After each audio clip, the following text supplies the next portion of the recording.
الراجل ده كان جعان جدا، فراح مطعم وكلم صاحبة المطعم، طلب منها أصغر طبق مكرونة وقال لها إنه مش معاه فلوس. فقالت له أصغر طبق مكرونة عندي ب 18 يوان، وأنا فاتحة المحل ده أكل عيش مش جمعية خيرية، هات الفلوس وأنا أجيب لك الأكل. فمشي، لقى أكل مرمي في الأرض، أخد الأكل ده وقعد ياكله. وهو بياكل فجأة جه واحد قال له تحب تشتغل؟ قال له يا ريت. قال له ممكن تشيل الكراتين دي مقابل 100 يوان؟ قال له حالا. قام بسرعة وشال له الكراتين، وبعد ما خلص أخد منه الفلوس.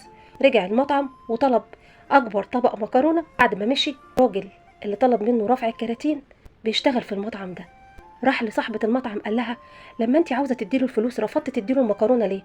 قالت له لأن ده شاب يقدر يشتغل ويكسب فلوسه من عرق جبينه، أسف ما عندوش ثقة في نفسه. أنا عملت كده علشان أرجع له ثقته في نفسه، علشان يتعود ما يطلبش حاجة من حد، وإنه يشتغل ويتعب ويجيب اللي نفسه فيه.